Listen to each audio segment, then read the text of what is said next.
When cartel SUVs unload gunmen at his doorstep, peaceful farmer Simon Riley grabs a shotgun and opens his own front line. A single blast saves a mother and child, while inviting a war he's never known. Fleeing through Arizona's Badlands, the trio dodges crooked checkpoints and leaves burning tracks behind. Simon uncovers the truth. 10 million cartel dollars rest on a nameless Bahamian isle, and killers roam the continent to retrieve them. Every shot rings louder, stakes soar higher. A war of attrition where only the last one standing wins. Stay tuned to discover how the story ends, and don't forget to subscribe. Countless thrilling tales away. Hot afternoon light pooled across the dusty acres of Simon Riley's alfalfa fields, turning each blade of the crop into a pale green shard beneath the white Arizona sky. After the spring harvest, he had fallen into the rhythm he trusted. Sun-up repairs on the irrigation lines, feed runs into town. Quiet suppers seasoned only by the cicadas. Nothing ever cut across the silence faster than engines.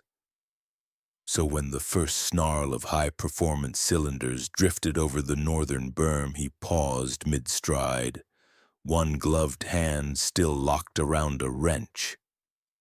Heat shimmer blurred the road a quarter-mile away, yet even through that liquid haze he caught the silhouettes. Two armored SUVs painted a predatory black, windows muted to mirror dark reflections, rolling fast toward the dirt track that touched the edge of his property.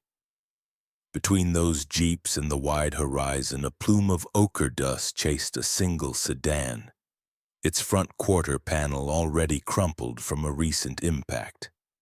Simon lifted the brim of his hat and stared. The sedan suddenly slewed sideways. Its driver's door burst open before the vehicle stopped moving, and a woman spilled onto the roadside grit, clinging to a thin-limbed child half her size. Their scramble for balance looked frantic and practiced at once, as if they had rehearsed flight so many times that bodies could perform without thought. The child's skinny arms clasped the woman's neck while she lurched across the ditch, shoes sliding in the loose gravel. Behind them, brakes howled. Both SUVs punched forward, closing the distance with menacing patience, herding prey rather than chasing it. Simon heard no gunshots, but the posture of the scene spoke louder. Vehicles offset in a lethal formation, every fender angling inward like wolves preparing the last pounce. He dropped the wrench, boots already pivoting toward the low ranch house that sat 50 yards behind him. There, mounted above the doorway inside a steel-lined rack, rested the only tool he trusted when talk might fail. The Benelli M4 he had maintained with the same diligence he devoted to the John Deere harvester. The shotgun's composite stock slid into his palm as if the grip were molded to his bones. One practiced motion racked a shell of double-aught buck into the chamber. 5 more followed into the magazine. He stepped back onto the porch just as the woman, cheeks streaked in sweat and road dust, stumbled across his boundary line with the child clutching her waist. The jeeps braked in tandem, tires carved trenches, then stilled. 4 doors opened, 4 men emerged, each posture displaying the cocky ease of hired blades who survived by radiating contempt. Pistols rode low at their hips, half hidden beneath lightweight jackets that made a mockery of the desert heat. One broader than the rest flashed a smile too slow, too rehearsed to be anything but threat. Simon did not shout. Instead, he stepped off the porch and advanced until his boots met the packed earth between furrows, the barrel angled skyward. The casual lift of the shotgun's muzzle cracked the world like thunder when he squeezed off a single warning blast. Buckshot punched a disk of blue from the heavens. The echo tumbled for miles across the open valley. Dust plumed behind the jeeps, drifting around the gunman's shoulders like smoke from an apparition.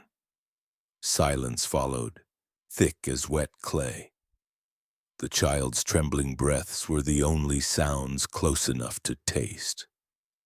Simon's voice, when it came, carried the calm timbre of someone whose world had already ended once and learned how little remained to fear.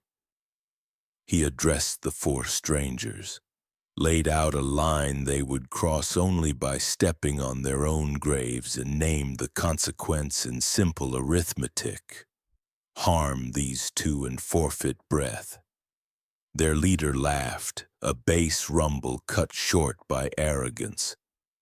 He lifted his pistol, angled it toward the woman, took a single step. That single step proved the measure of his mistake. Simon's finger tightened. The shotgun coughed once more. A spray of copper-plated lead tore through the leader's knee and exited in a fan of red mist. The man folded, first bone, then flesh, then will, crashing into the dirt with a scream that tried to claw the desert sky and found no purchase. 3 surviving gunmen scattered behind their vehicles, weapons drawn. Simon walked forward, pumping the action, hull clacking against receiver. 30 yards of open space dwindled beneath his stride. He spread the next volley low across fenders and windshields, shredding glass, peeling paint, letting the scatter of pellets drum an unmistakable sermon on mortality. Again he spoke, stating that a single minute remained for them to spare their lives by retreat. The flare of the woman's eyes tracked every syllable, astonishment battling terror. Survival instinct conquered bravado. 2 gunmen lugged their crippled commander into the nearest jeep, shoving him across leather seats now peppered with buckshot. Engines roared. Gearboxes snapped into reverse. Tires spat gravel, and the convoy spun away even before the last echoes of Simon's ultimatum faded among the yuccas. Only the child saw fit to look back.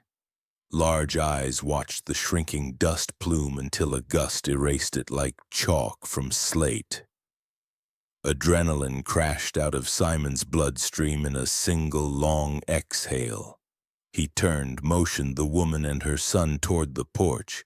At the threshold, he holstered the shotgun in its cradle, locked the latch, then ushered them into a kitchen rich with the scent of simmering chili.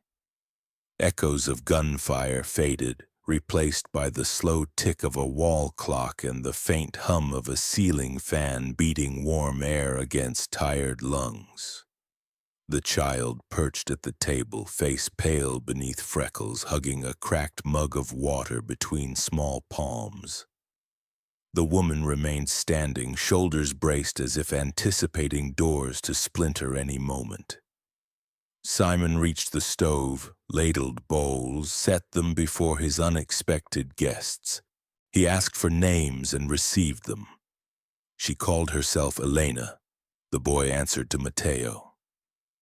Questions followed, couched in gentle tones that offered sanctuary yet demanded honesty. Her first explanation carried the brittle chill of a half-truth. Unknown men wanted something she could not give. Simon's silence compelled more revelation than interrogation could. While Mateo drifted toward sleep, cheek resting against the table, Simon studied Elena's face and saw the telltale eddies of grief. Loss carved into the delicate skin around her mouth, regret etched at the corners of her eyes. Her wedding ring had been removed recently, pale skin still marked its outline. Simon named the discrepancy out loud, suggested there was a husband missing from her story. The observation stripped her of pretense. She confessed in fragments, each piece heavier than the last. A spouse entangled with violent men, money stolen from a cartel that tolerated no betrayal, a desperate flight that began the moment her husband vanished beneath their blades.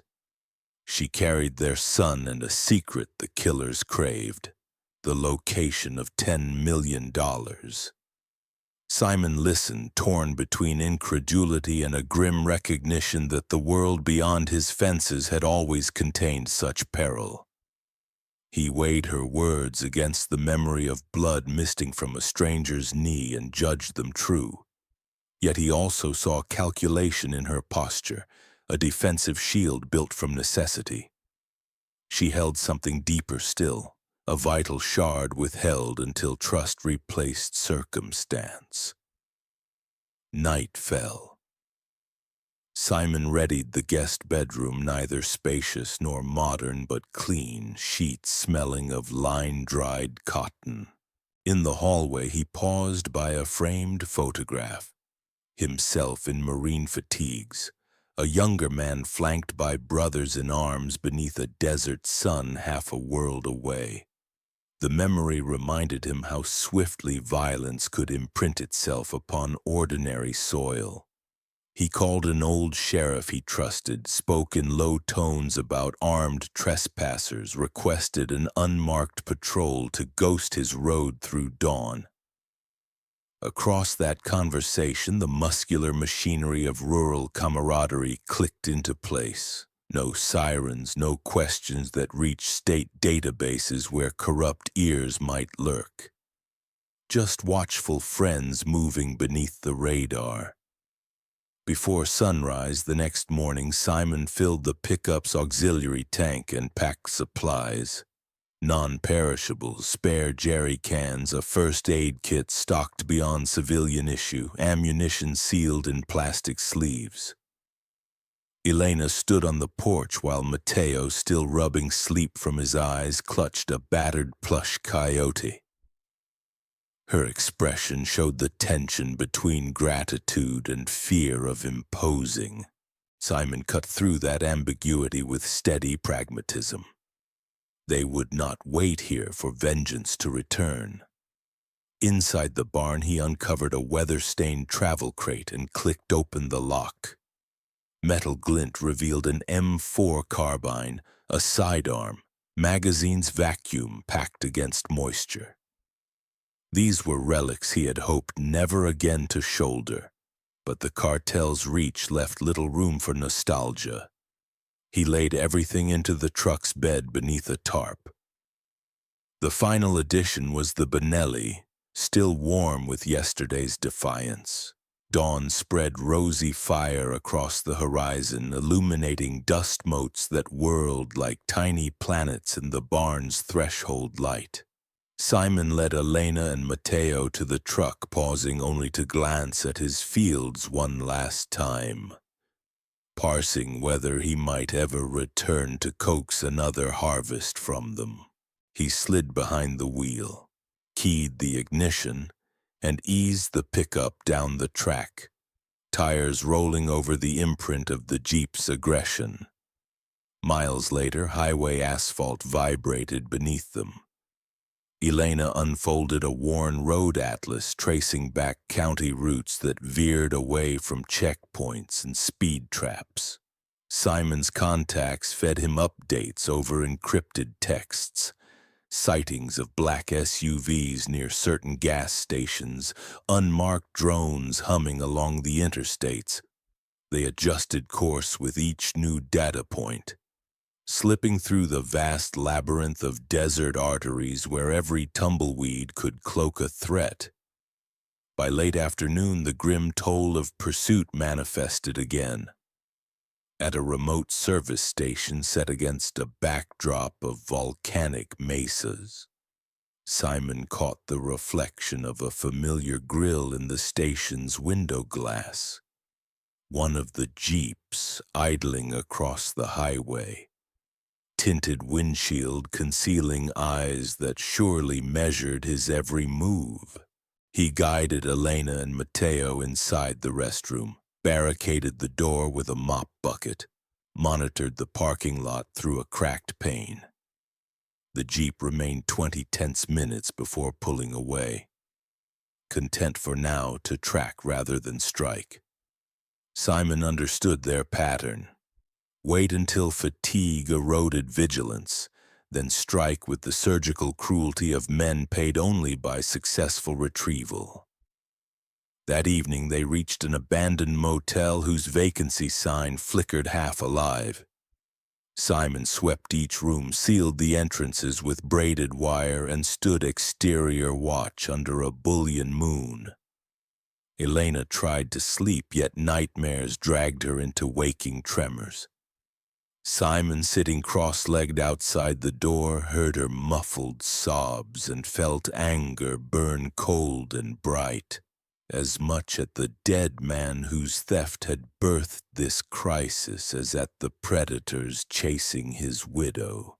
He vowed in silence that the boy would not inherit the sins of a father he barely remembered. Morning brought news from the sheriff.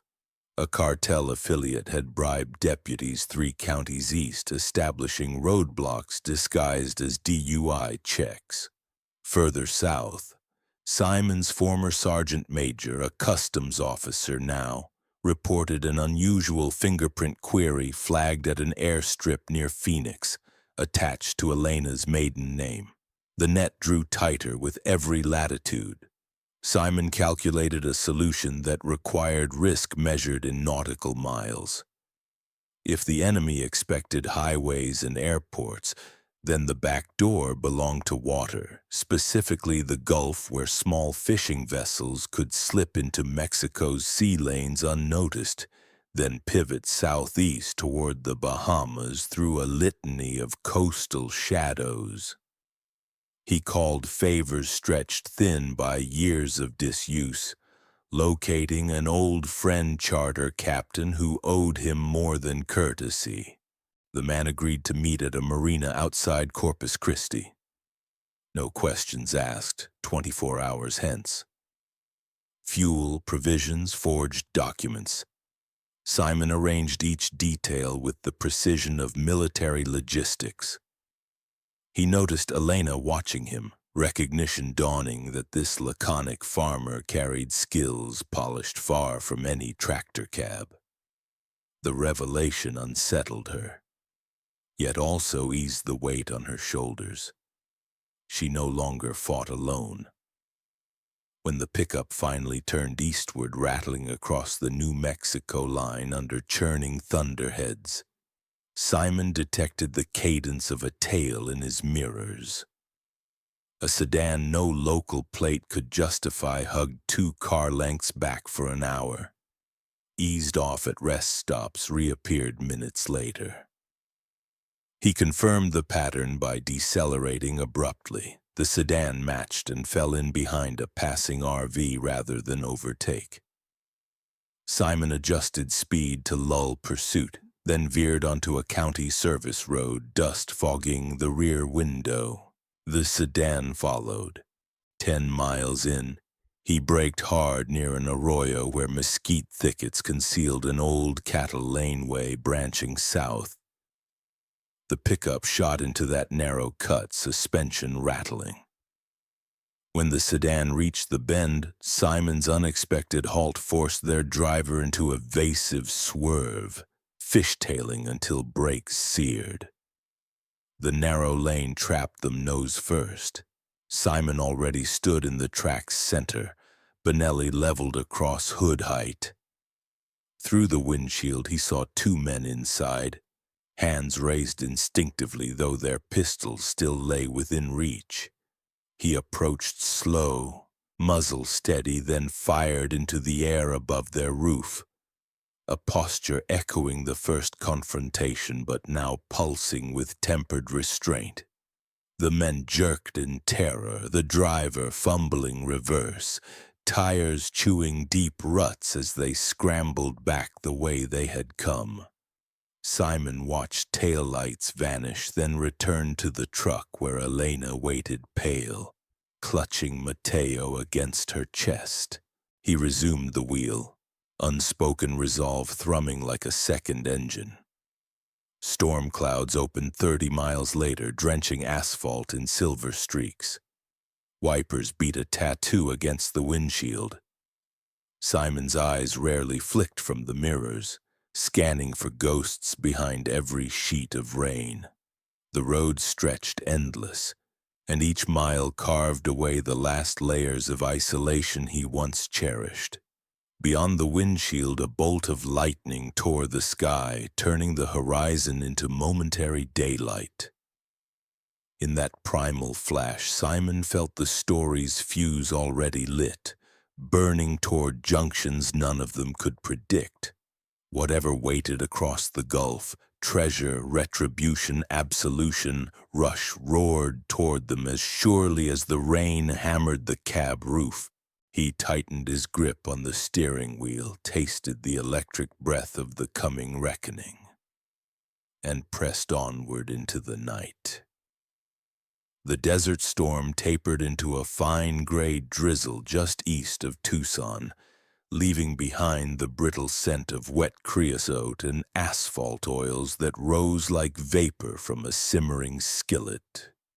Simon guided the pickup through the damp dawn, headlights carving twin tunnels through whisper-thin fog, while Elena dozed in the passenger seat, and Mateo slept curled beneath a military poncho in the back. Every few miles, Simon eased off the accelerator, checked mirrors for repeating silhouettes, then nudged the truck forward again, calibrating vigilance to the cadence of his heart. The previous day's skirmish had exposed the pursuit pattern in stark relief. Spotters followed them with patient restraint, recording license plates, mapping route deviations, waiting for an ambush vector where local law could be bent by bribes or forced into paralysis by fear.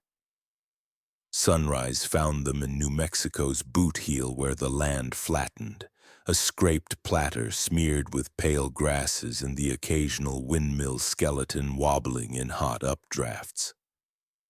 Simon pulled into a shuttered roadside diner to siphon coffee from a thermos and double-check the encrypted messages scrolling across his phone. The sheriff back in Arizona had forwarded a stray chatter intercept.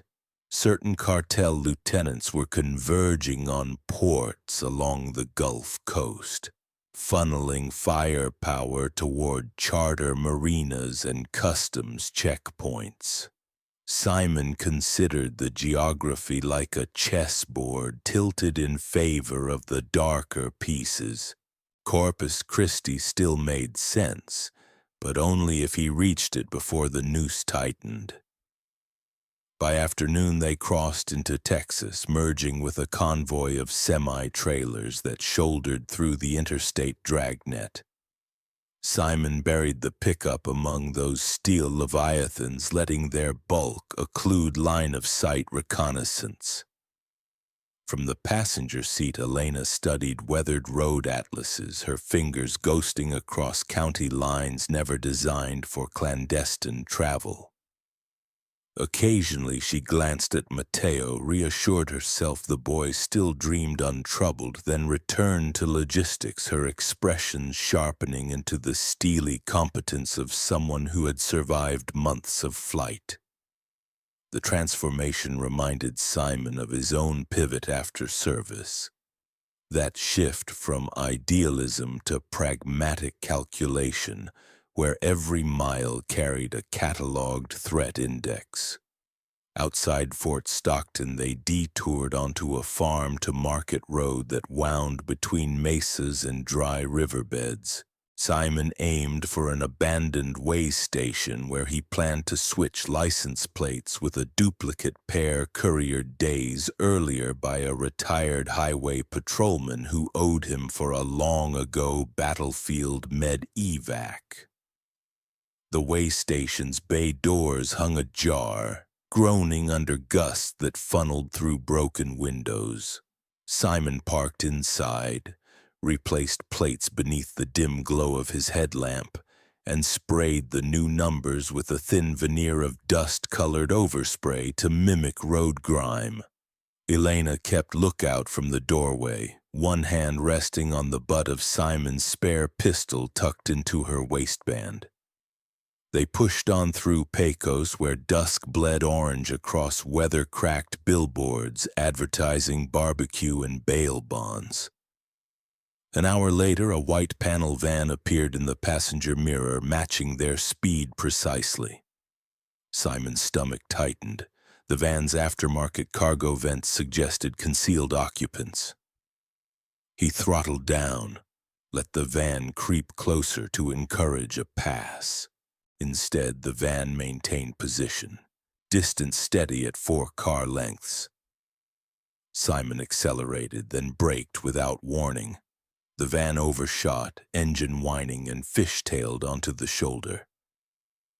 For one tense heartbeat, he expected gunfire from sliding doors, but instead the driver merely re-entered the lane, hazards blinking in faux apology before accelerating ahead and vanishing into twilight.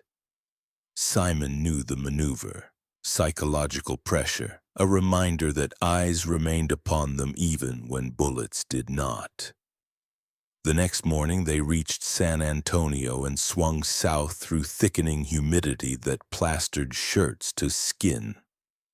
Simon's contact, Captain Landers, awaited at a dry dockyard outside Corpus Christi where marsh grass meets petrochemical spires. Landers had once smuggled humanitarian supplies up river deltas under rebel fire. Now he ferried private yachts for offshore tycoons and salted those jobs with the occasional favor for old comrades. His text briefed Simon on the make and slip number of a 42-foot sloop, registered to a shell corporation in Belize. Papers squeaky clean. Radio transponder programmed to mimic the tag of a shrimp trawler. Simon reached the marina under cover of pre-dawn haze when gulls wheeled like torn newspaper scraps above sodium lamps. He guided the pickup onto a service pier, tires thumping across warped planks, then killed the engine. Landers emerged from a maintenance shack carrying a clipboard and baseball cap, his grin wide until he noticed the exhaustion carved under Simon's eyes. Conversation was terse. Landers had stocked the vessel with diesel, desalination tablets, dry goods, and extra fuel bladders sealed beneath deck panels. He warned of heightened Port Authority patrols, officially random, yet suspiciously synchronized with the arrival of several unmarked black SUVs in harbor parking lots. Transfer of gear from truck bed to sloop progressed inside half an hour. Simon moved with quiet urgency, stowing crates beneath hatches, double-strapping ammunition Pelican cases, and securing the Benelli in a waterproof sleeve near the companionway. Elena carried Mateo below, settling him into a berth that smelled of teak oil and sea air. She caught Simon's glance across the cabin ladder. Understanding passed between them, unspoken yet absolute, that the Gulf crossing would test every seam of their resilience. Departure had to coincide with the first outbound fishing fleet at dawn when customs eyes were busiest. Simon eased the lines, throttled forward, and felt the hull dip into the channel wake. Engines purring low, he followed buoys toward open water, radio silent, radar overlay casting ghost tablets of other craft across the screen. In the wheelhouse, Landers sat beside him for final handshake assurances. Then the captain stepped back onto the pier with practiced nonchalance, leaving Simon sole master of the vessel. 30 minutes beyond the sea wall, with the coastline smudged to a thin graphite streak, Simon nudged the autopilot and coaxed Elena topside. They stood together in the cool salt wind as pelicans skimmed the waves. She thanked him, voice gone hoarse from sleepless nights. He told her sacrifices were part of any promise worth keeping. Her gaze lingered on his profile, perhaps tallying what unseen scars motivated this guardianship. Below, Mateo's laughter drifted up the hatchway as he discovered the novelty of a fold-out chart table. The moment felt illicitly peaceful, and that peace made Simon uneasy. Calm often presaged calamity. 40 nautical miles offshore, weather turned fickle. A ragged line of cumulonimbus marched across the southern horizon, its underside bruised purple. Radar signaled a squall cell tracking northeast, likely to cross their projected course. Simon adjusted, heading to skirt the system's trailing edge, keenly aware that storms could mask or reveal them depending on luck. Spray spiraled off the bow as wind intensified. The sloop cut through chop with confident flex, yet each wave slapped the hull like a warning drum. Mid-afternoon, while Elena brewed instant coffee below, a cluster of return echoes blinked onto radar abaft their starboard quarter. Simon swung binoculars and locked onto the unmistakable profile of a fast interceptor craft, a sleek 35-foot center console, twin outboards throwing rooster tails, its hull painted matte charcoal. No national insignia marked it. Simon's gut clenched. Cartel flotilla scouts had evidently moved operations into U.S. waters under the guise of private security. He killed autopilot, brought engines to flank speed, and altered course northwest. Elena staggered topside, coffee sloshing across her wrist, face blanching at the sight of the pursuing boat knifing closer with predatory inevitability. Simon ordered her to secure Mateo inside the forward head, then retrieved the Benelli and slung a dry bag of emergency flares over his shoulder. He wondered if buckshot held any hope against a high-speed craft armored with ballistic glass. Options narrowed to delay tactics until coastal patrols might intervene. Yet radioing authorities risked flagging their transponder and inviting bureaucratic entanglement that cartels could manipulate. The interceptor sliced through their wake at a shallow angle, closing to 300 yards. Simon yanked a flare from its casing, fired it high. The red phosphorus hissed overhead, bursting into daylight flame. The craft veered momentarily but resumed pursuit, twin engines roaring like amplified wasps. Elena braced at the cockpit door, clutching a flare gun of her own, jaw set in stoic resolve. Simon ordered her below before the first rifle crack cracked across the open water. A round punched through the sloop's aft rail, splintering teak and ricocheting into the drink. Simon swung the Benelli, squeezed the trigger. The report vanished in ocean wind, but the slug ricocheted off the interceptor's bow rail, showering sparks. Another round from the pursuer's rifle zipped past Simon's ear with the shrill of tearing silk. He fired again, aiming at the helm console, forcing the driver to duck. Distance still favored the attackers. Simon assessed engine noise. The sloop's inboards could not outrun twin racing outboards. He needed cover or a deterrent. Ahead, the storm cell he had tried to avoid now offered salvation. He turned hard toward gunmetal clouds. Sheets of rain descended in thick slabs, erasing horizon lines. Within minutes, the sloop plunged into a curtain of gray that muted sound and visibility. Gales buffeted sails, and thunder stalked overhead like iron kettle drums.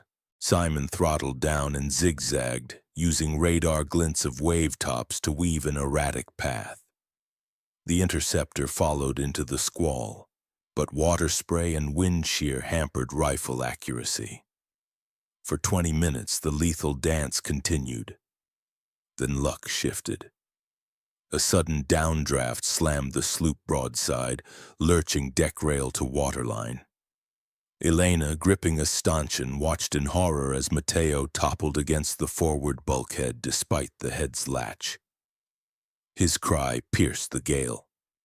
Simon spun the wheel, fighting to right the vessel, yet even as he did, a rifle round found flesh, his left shoulder.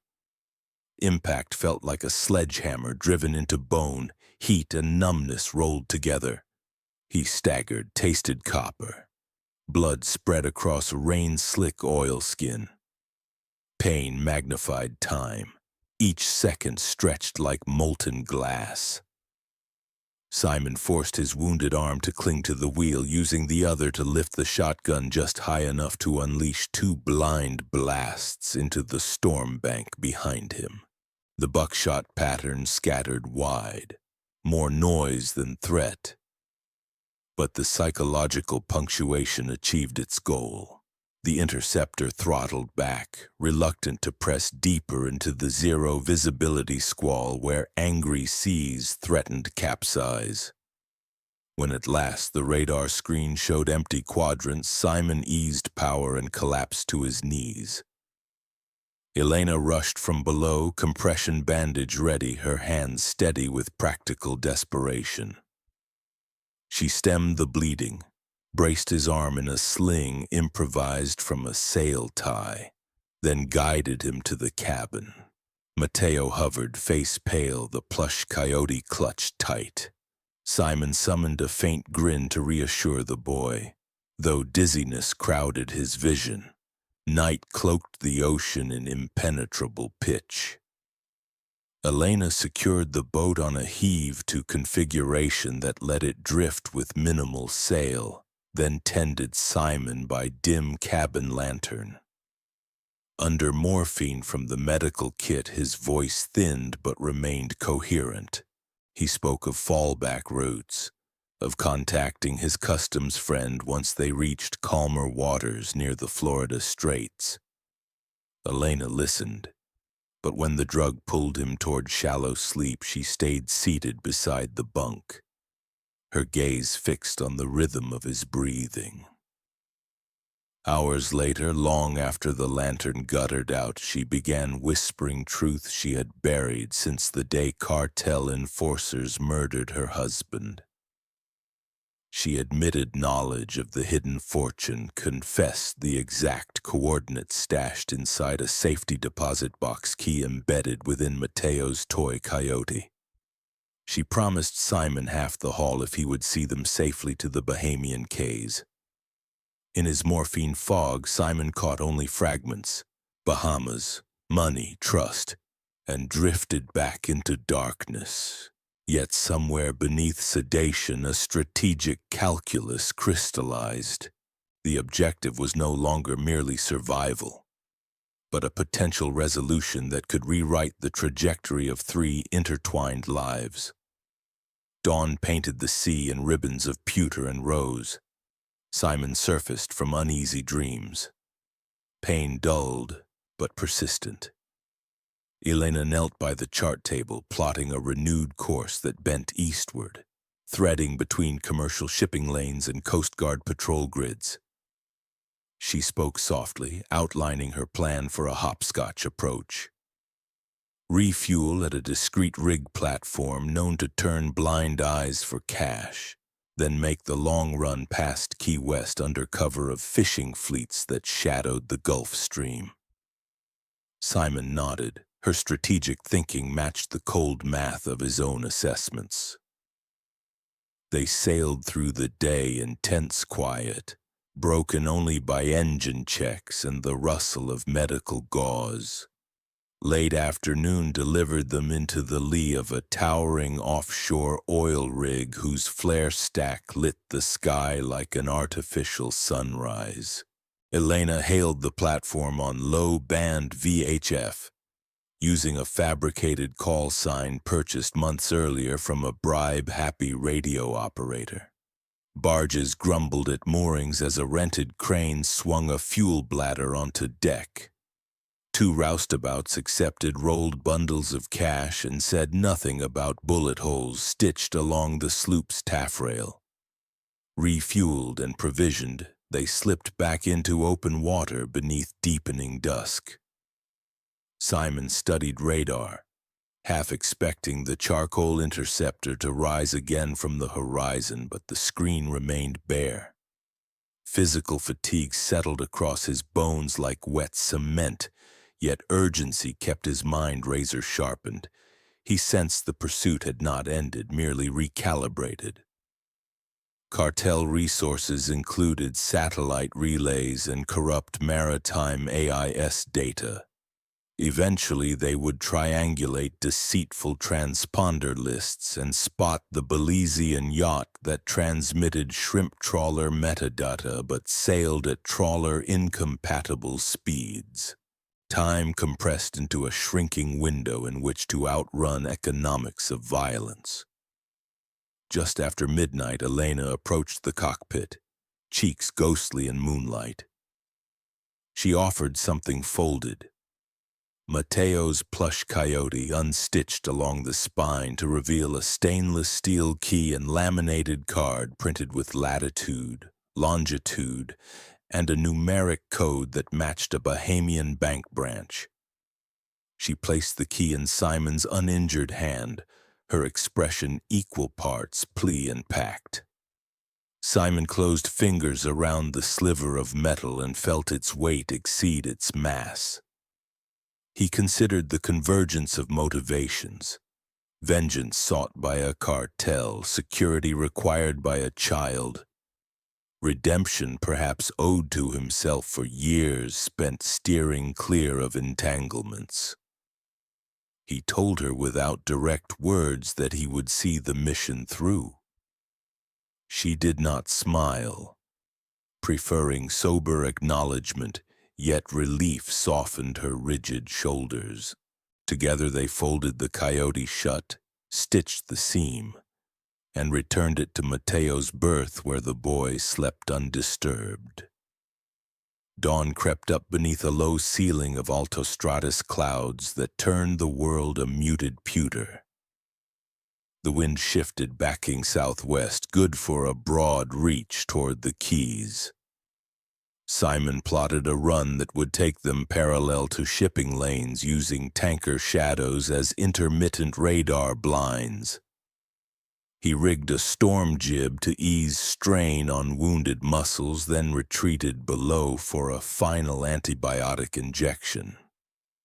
The horizon remained deceptively empty until mid-morning, when Simon spotted a cluster of navigation lights dead ahead, too low for cargo and too concentrated for fishing.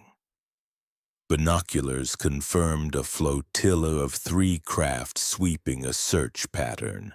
2 fast patrol boats flanking a cabin cruiser whose deck bristled with antennas. The formation drifted southeast, a net pulling across blue canvas. Simon's pulse quickened. Such coordination implied cartel resources, or worse, crooked paramilitary contractors sanctioned under private maritime security loopholes. Elena surfaced from the cabin, saw the tension braced in his jaw, and followed his line of sight. She asked if the storm offered any repeat refuge, but the horizon showed nothing except a faint haze far aft. Simon calculated engine range and sail trim, concluding they could swing south through a narrow reef opening, an uncharted run too shallow for deeper draft patrol boats. The danger lay in shoals that could gut the keel. Yet hesitation invited capture. He set the helm, trimmed sails, and aimed for the pale turquoise band that marked coral shallows. Swells flattened over the reef shelf, tricking the eye into complacency, while razor-edge spurs lurked inches below the surface. Simon held course, knuckles white, sweat sliding into the bandage along his collarbone. The depth gauge beeped in frantic protest. 20 feet, 15, 12. Fiberglass thrummed under torsion.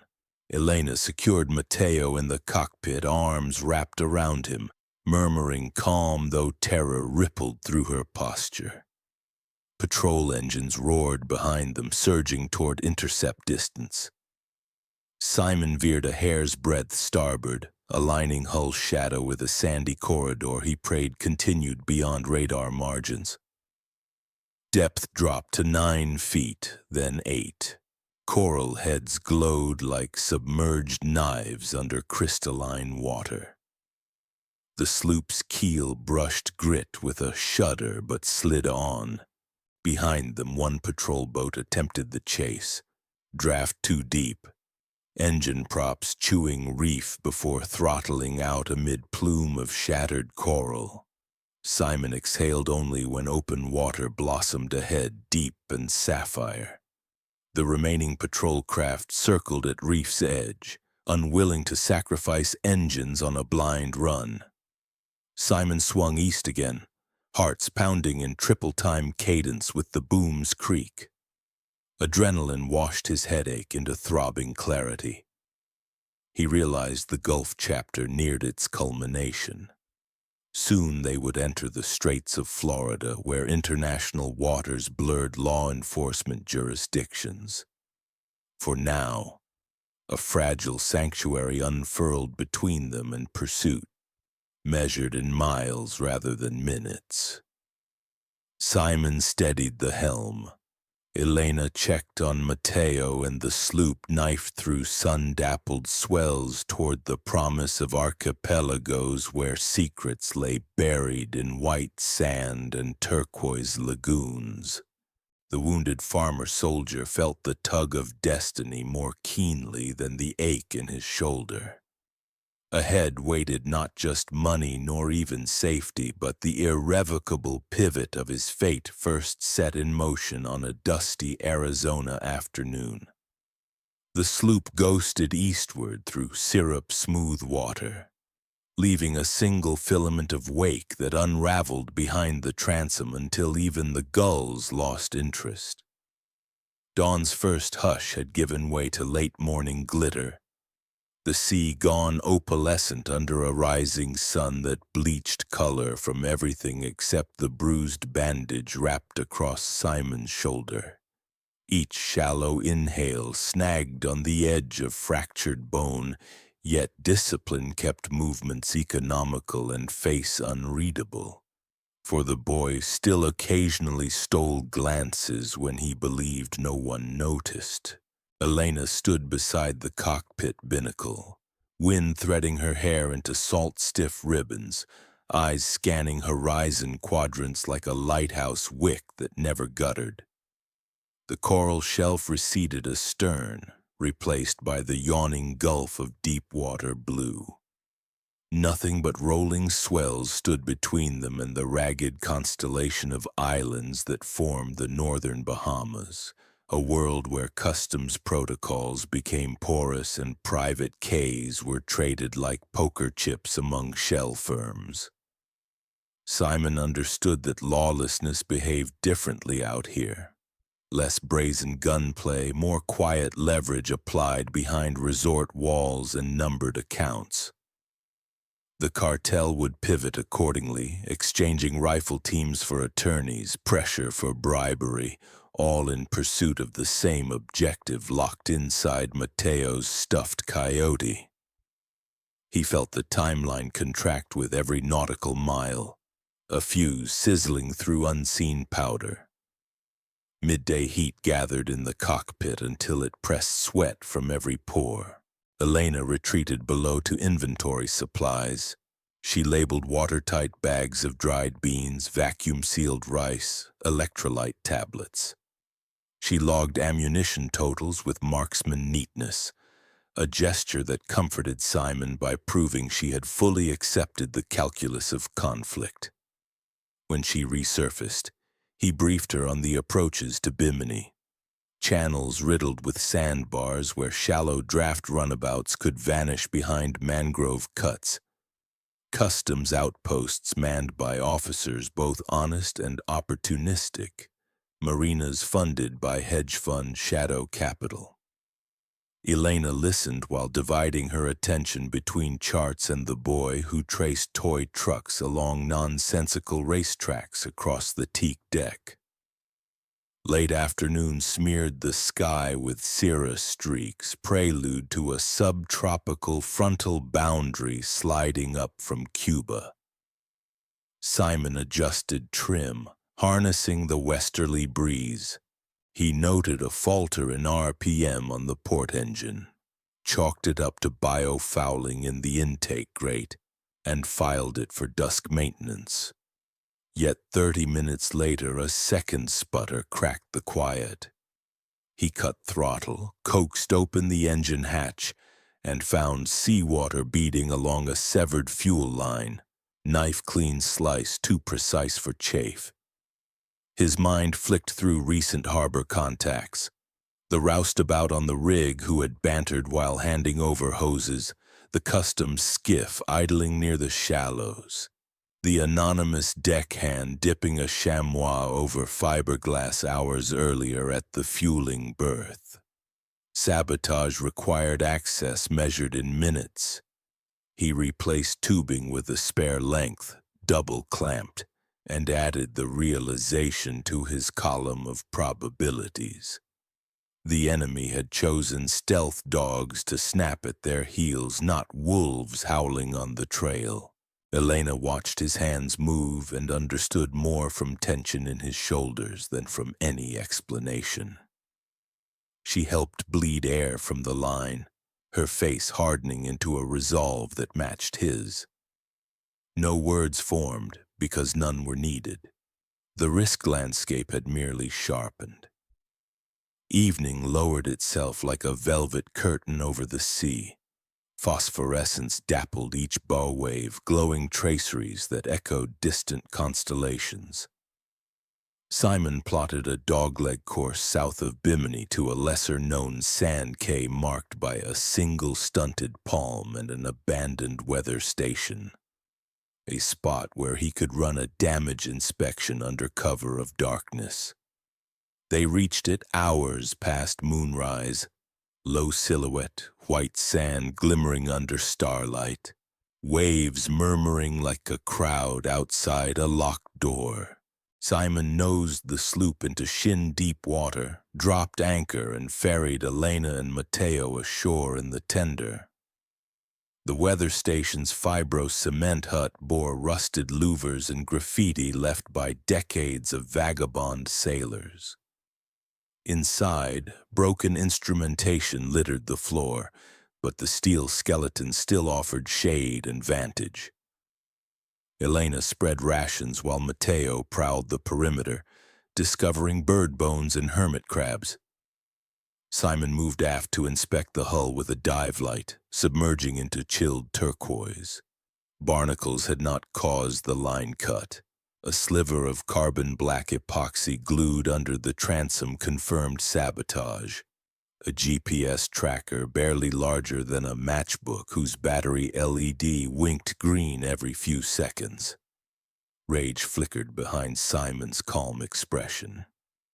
He pried the device free with a dive knife, surfaced, and pitched it far into the channel where current would tow it on a pilgrimage to nowhere.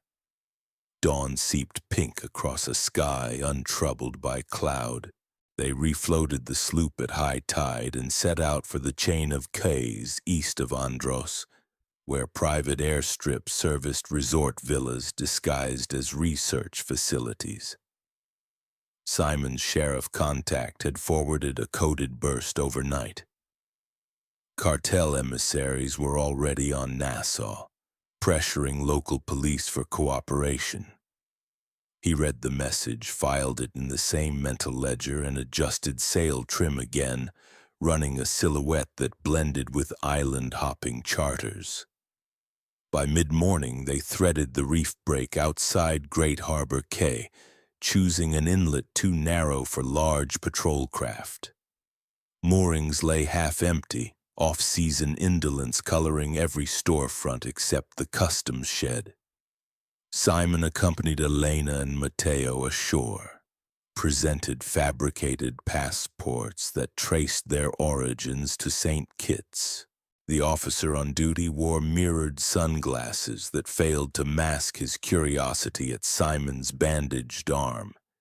Yet he stamped documents with perfunctory duty and offered tourist leaflets pointing towards snorkeling coves. Simon suspected the man had a second employer within cell phone reach. He hustled the family back toward the dock before that potential call could be placed. Fuel reserves remained ample, but fresh water dwindled faster than projections after storm delays. They spent 2 hours ferrying jerry cans from a tap behind a shuttered dive shop, pumping by hand until muscles shook. In that interval, Simon assessed every passerby. Retirees on electric scooters, fishermen unloading spiny lobster crates, a teenager flicking through social feeds beside a scooter rental kiosk. Anyone with a phone could become a node in the cartel's search grid. Satellites might be grand instruments, yet social engineering had always been cheaper. The equation urged haste. Afternoon storms brewed again, towering cumulonimbus flanking the skyline like jade mountains. Simon exploited the building squall, departing harbor just as barometric pressure tumbled. Sheets of rain camouflaged the sloop's departure, and lightning made radar nearly useless to casual watchers. He sailed east-northeast, hugging the drop-off where ocean floor plunged miles deep. Dolphins escorted them briefly, silhouettes darting through pewter water, omens of good passage or random chance. Simon accepted whichever reading suited hope. Night arrived thick and windless after the storm passed, leaving swells glassy beneath a half-moon. Elena tucked Matteo into the starboard berth, then joined Simon at the helm for a council of two. She unrolled the laminated coordinates concealed in the toy and aligned them with the chart grid. A speck of land near the eastern margin of the Abaco chain, little more than mangroves and limestone ridges, purchased decades ago by shell corporations for eco-lodges that never materialized. Her husband had visited twice under pretext of consulting on resort security. She had assumed at the time that his employer financed the trips. Now she recognized them as reconnaissance for burying betrayal. Simon traced the route, 200 nautical miles of open Atlantic crossing to a quay rarely patrolled, then another 30 inside the reef maze to Marsh Harbor where small aircraft could slip toward Miami. He judged fuel, weather, and the timeline of cartel mobilization. They would launch before dawn. Sleep captured them in staggered exchanges, one always on watch, the other snatching minutes of slumber. Simon's dreams fractured into jumbled images. Afghan wadis, cornfields, Elena's profile haloed by gunfire bloom, before pain woke him. He stood on deck beneath a star-spangled bowl, listening to the gentle slap of waves. A shape-bumped starboard hull, a floating debris sack. He snagged it with a boat hook, expecting seaweed, instead finding the mangled carcass of a satellite transponder still blinking. The GPS tracker he had thrown overboard must have drifted upon reversed current and found them again. Or perhaps another had been planted while moored. Paranoia detached from paranoia when evidence anchored it. He pried the blinking remnants free, snapped solder connections, and crushed circuitry beneath heel until sparks died. Pre-dawn glow tinted the horizon lavender. Simon throttled engines to quarter speed, raising minimal wake. Elena prepared oats on a butane stove, spooning them into enamel mugs for energy.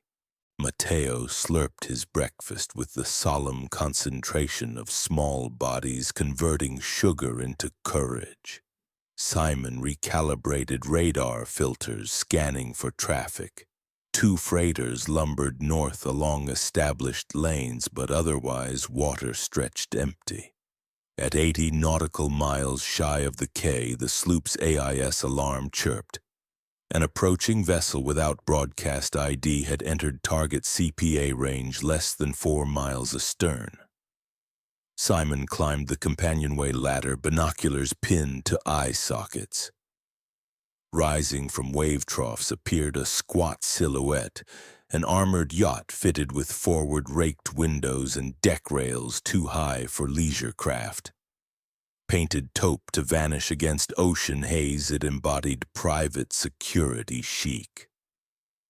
Simon recognized the design. Ex-military fast attack hull converted for mercenary patrol work. Top speed exceeded 40 knots. Armament customizable. His stomach tightened. He barked for Elena to ready the emergency satchel, then dissembled the Benelli, feeding shells from a bandolier across his chest. Mind cycled through engagement models. Stand and fight invited condemnation under Bahamian law. Flee meant outrun a machine built for pursuit. An alternative blossomed. He would create distance for Elena and Matteo by turning the sloop into a delaying barricade. Wind slackened to a breath. The armored yacht shortened gap to 3 nautical miles. Simon noted gunnels where shooters might perch, shapes moving with predator purpose. He ordered Elena to rouse Matteo, strap him into the orange survival vest, then lifted the engine cover to reveal the stowed Yamaha jet ski nested in a cradle, intended originally for reef exploration. Fuel remained full. He ratcheted straps, rolled the craft to transom rails, and rigged a swing David improvised from the boom vang. Elena's eyes widened, but she did not question. The yacht closed to visual hail range. Simon saw muzzle flashes, small arms fire probing their stern, fiberglass shattered near the swim platform. He unhooked the jet ski, lowered it onto green glass water, then knelt so Matteo could climb aboard between handlebars. Elena climbed next, clutching the boy. Simon stuffed the laminated chart and safety key inside a waterproof cylinder, slung it across her torso. He handed over a flare pistol, instructing to head east by compass until the charted sand spit loomed. From there, follow coordinate steps inland to the cache. He chose words that Elena might recall over the roar of engines, yet he used none that qualified as goodbye. Then he helped them cast off. The jet ski sputtered, revved to life, and arrowed away between waves, spray frosting behind. Matteo turned once. Simon lifted a hand that trembled only from spent adrenaline. Seconds later, he pivoted to face the now looming yacht. Bullets chewed rigging. He primed the Benelli and squeezed, sending slugs to strobe their hull plating. More provocation than damage. The yacht swung abeam, deck gunners loosing controlled bursts. Simon ducked, sprinted across deck boards slick with seawater and diesel film. He crossed to the aft locker, tore free a military-grade satchel charge appropriated years before from surplus. He wired the timer at 30 seconds, a span he trusted to cover minimum safe detonation range once he dived. But calculation altered under firestorm. Safe distance for himself translated to risk for the pursuing yacht. Suicide calculus outweighed self-preservation.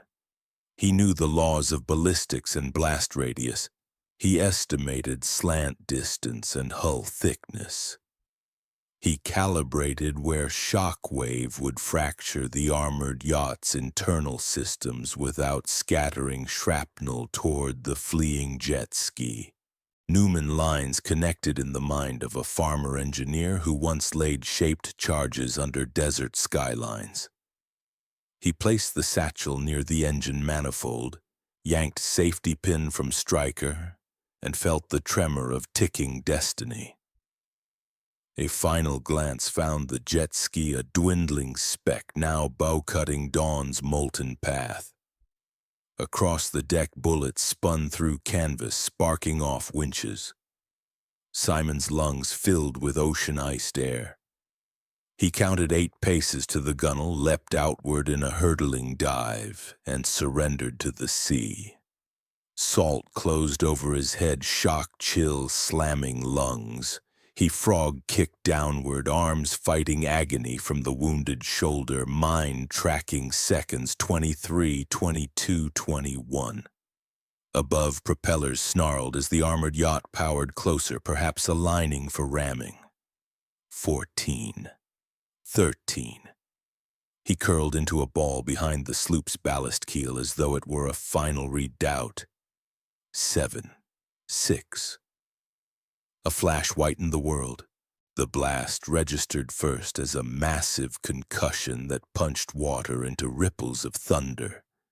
Then light stabbed the murk. Pressure waves slammed his body, spinning him through dark. Debris pattered overhead like hail.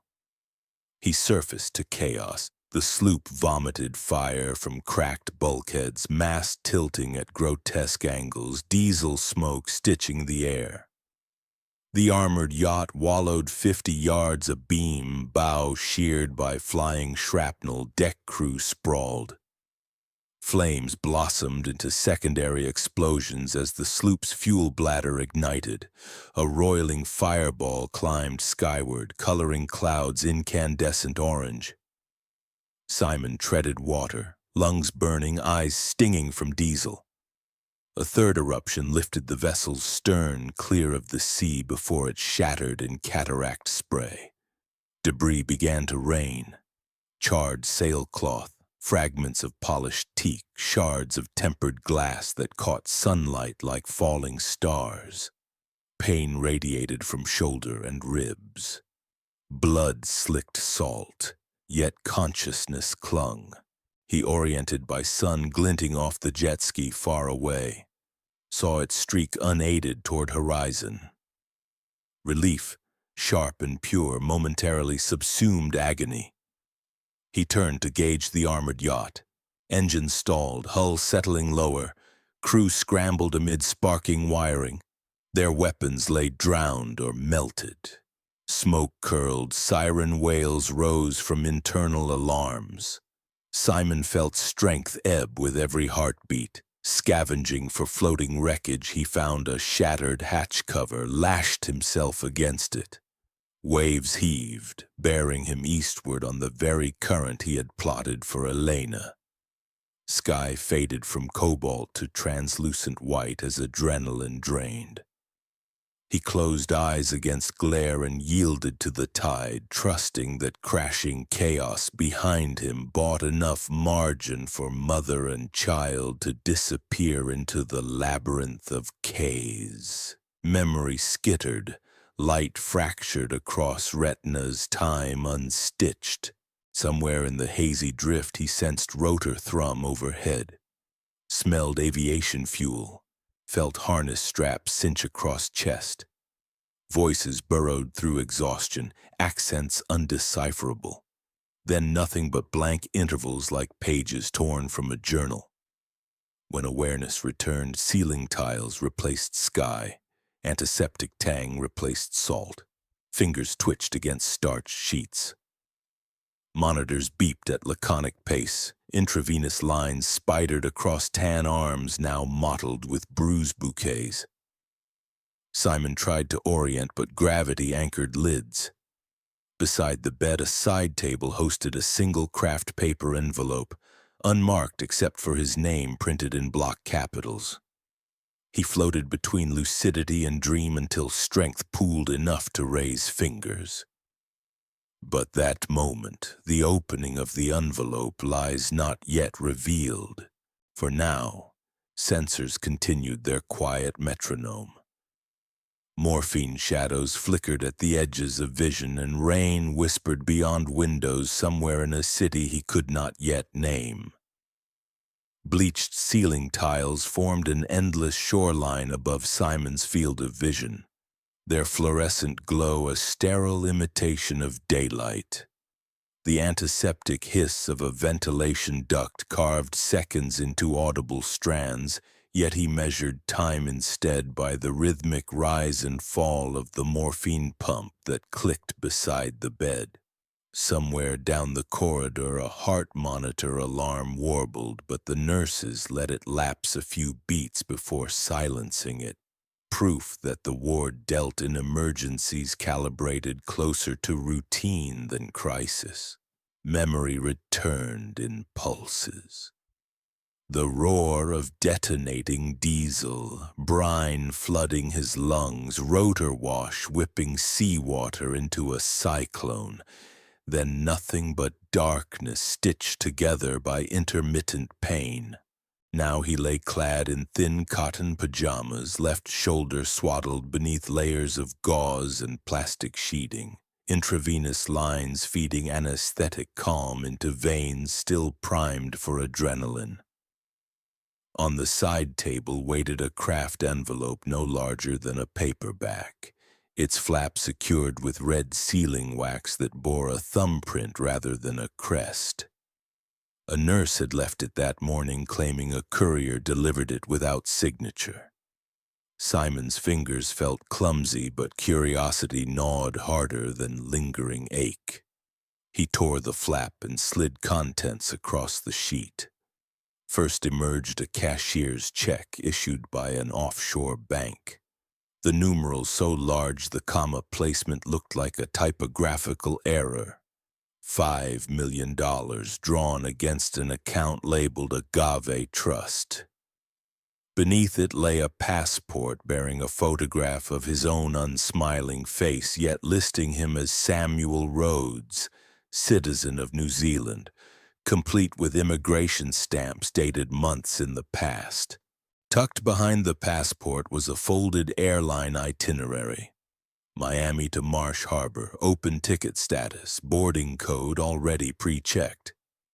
The final item was a handwritten note in block capitals, ink still smelling of ballpoint. The letter spoke without sentimental garnish. Gratitude anchored the first sentences, for the farm porch standoff, for the gunfire at sea, for the moment he chose to become a shield, not an onlooker. It confirmed the money hidden on the quay had been retrieved at dawn 2 days after the blast. Half was now his, transferred through labyrinthine channels and tax-neutral vehicles. The other half would serve mother and child until Mateo reached an age where memory turned into responsibility. The letter ended with coordinates to a small house on Great Abaco, deed already filed in the name printed on his new passport. A single line beneath it offered both invitation and caution. The ocean remains large, but some storms remember where you sail. Simon closed the envelope and let exhaustion roll over him like surf on sand. Gratitude delivered through paper could not mute the echo of the explosion that still rang behind his eyes, yet it carried a future carved with deliberate precision. A quiet acre of Bahamian limestone, a new name, perhaps the taste of rest. But rest seldom arrived uncontested, and instinct refused to dull simply because destiny dangled palm-frond promises. 48 hours later, the first shadow peeled itself from the hallway. Simon spotted the movement in the reflection of a stainless steel four-pole. A man in orderly scrubs who wore his badge upside down. A mistake genuine staff never made. 2 more followed, one carrying a messenger bag bulky enough to cradle a suppressed weapon. Their pace suggested reconnaissance rather than timing of medication rounds. Simon reached for the call button, pressed it twice in a code prearranged with the sheriff from Arizona who had remained his unseen sentinel. 1 press admitted routine need, 2 announced threat. Footfalls retreated. Seconds later, a fire alarm tripped 3 floors below. Klaxons drowning corridor chatter. Sprinkler lines hissed but did not discharge. False panel activation. While orderlies diverted to evacuate critical wards, a tall silhouette wearing sheriff's deputy khakis stepped through the stairwell, detached Simon's monitor leads and draped a navy windbreaker across the patient's shoulders. Simon rose on unstable knees, adrenaline eclipsing narcotic haze, and followed into a freight elevator that dropped to a basement service ramp where an ambulance idled, rear doors yawning open like a mouth promising sanctuary. The deputy's eyes carried apology for rough transport, but now was no hour for comfort. Simon climbed aboard. The doors slammed. The vehicle lurched into motion. Outside, hospital security scrambled in circles trying to reconcile fire alarms with missing patients. Simon lay on a gurney while the deputy peeled adhesive strips from a latex glove to reveal a burner phone. A single text already waited. 48 hours of breathing room Atlanta pickup chartered to Bahamas secured under the road's alias. Interstate asphalt blurred, but memory etched each mile. Simon dozed through part of Georgia pine country, woke to twilight crowning motorway exit signs. In Atlanta, a hangar at Peachtree DeKalb opened its yawning metal grin to swallow the ambulance. Once inside, tarmac floodlights washed over a twin-engine turboprop perched like a patient heron.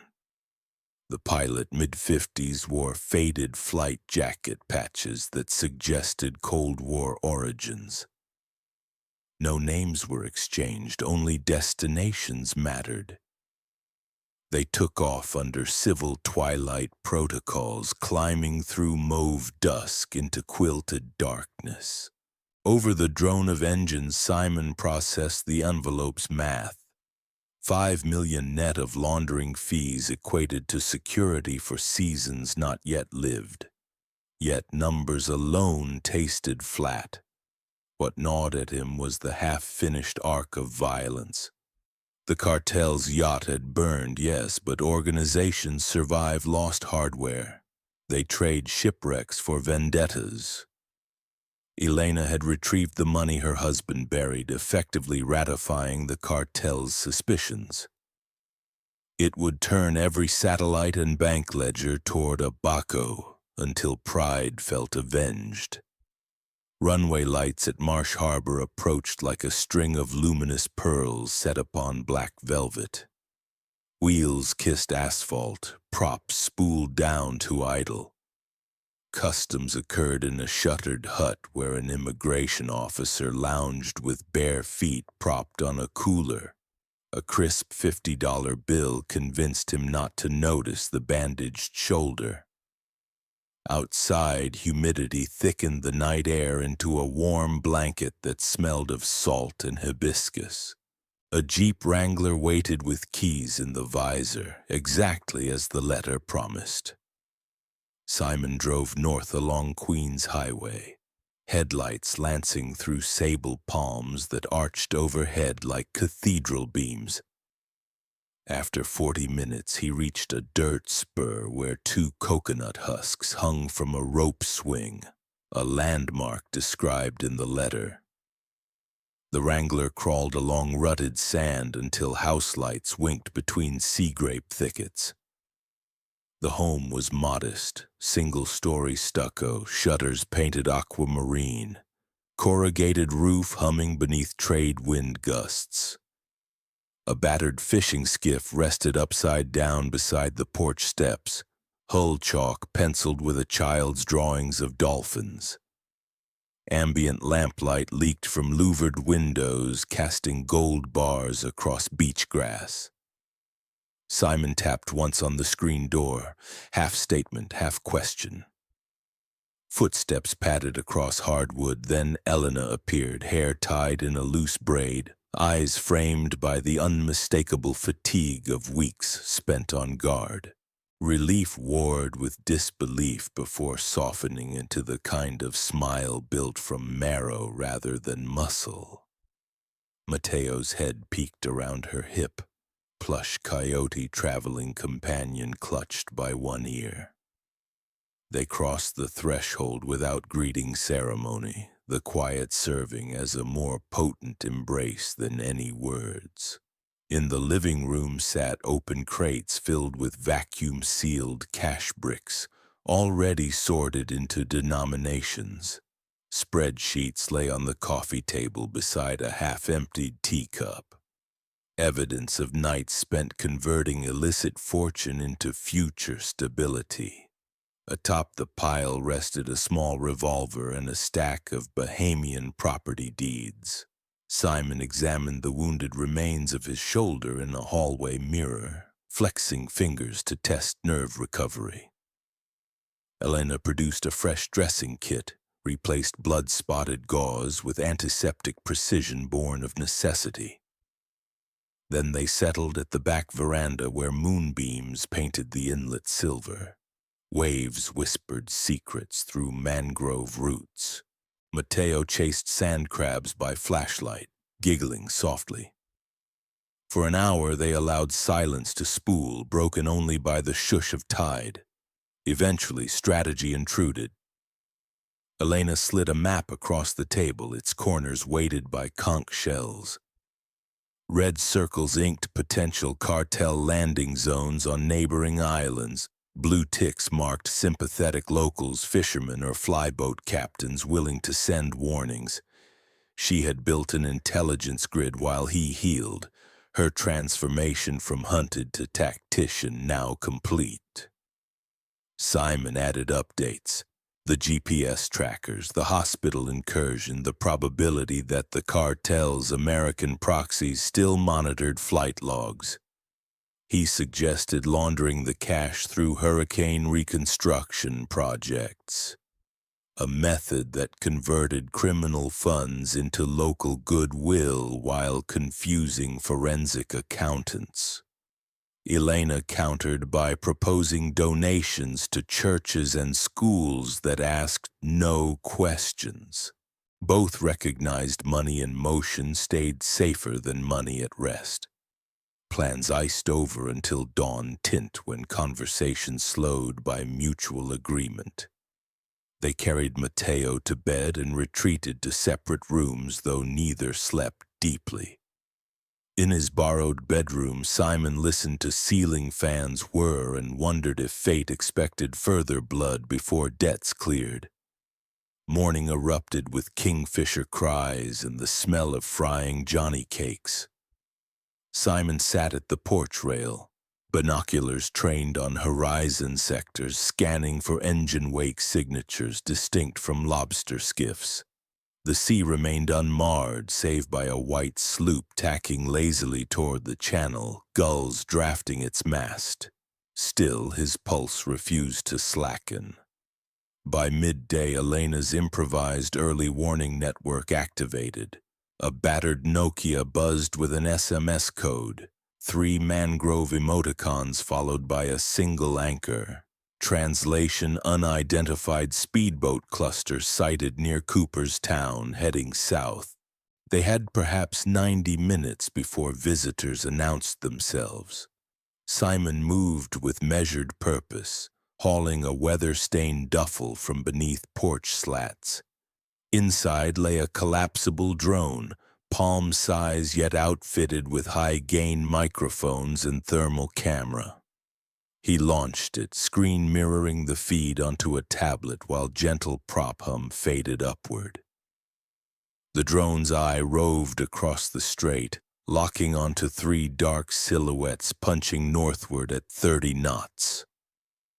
Each boat bristled with antennae, too purposeful for charter tourists, too aggressive for fishermen. Plan B unfolded. Elena ferried Matteo to a neighbor's storm shelter constructed of poured concrete, an elderly couple who owed her late husband goodwill for past charity. They would evoke no wanderings from curious onlookers. Meanwhile, Simon donned a wetsuit top that hid dressings, secured the revolver inside a waterproof rig bag, and waded into knee-deep surf where the inverted skiff waited.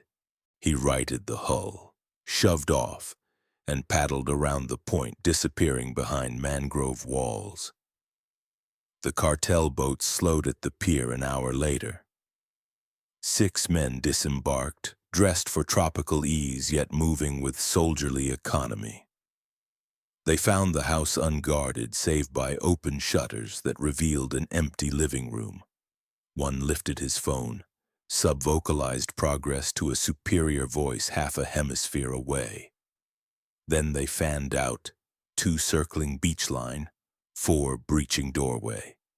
Simon watched via drone from a blind of mangrove roots, pulse sync to each footfall he could not hear but could predict. The intruders advanced through kitchen, hall, bedrooms. One paused to rake cash bricks into a duffel, another ransacked drawers for documents. Paranoia herded them like sheep toward the veranda where floorboards creaked loud enough to mask the faint click of Simon's revolver safety. From the waterline he took careful aim beneath the deck's lattice rail, allowed the men to silhouette against bright inlet glare, then fired into sand at their feet. The surprise drove them back inside. But by then the drone's broadcast had already pinged a Coast Guard cutter patrolling 10 miles offshore. An alert forwarded through Simon's sheriff contact burning favor upon favor, the call framed as a landing of suspected modern-day pirates threatening Bahamian civilians. Sirens dopplered across the wind, rotor thwack soon joining maritime horns as a CG helicopter arrowed overhead. Simon stayed low, wading chest-deep as spotlights scissored the property. The intruders spilled onto the driveway, seeking escape. But their boats had already been seized by a rigid-hull inflatable disgorging uniformed boarding teams. Handcuffs clicked, radios crackled. Law treated the men not as troublesome guests but as international criminals. Extradition requests would ping-pong between Nassau and Washington long before cartel lawyers could react. Simon beached the skiff half a mile down, stashed the revolver back in its bag, and ambled home under the curious gaze of locals who recognized another day's gossip brewing. He presented himself to the ranking petty officer, statement rehearsed. Unknown armed men had threatened his property. He had fired a warning shot, then sought to avoid crossfire. The officer, eager for tidy narratives, accepted the report without probing the past bleeding through Simon's bandages.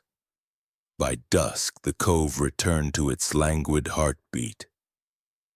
Official vessels departed, taking captives and a lucky haul of unspent ammunition.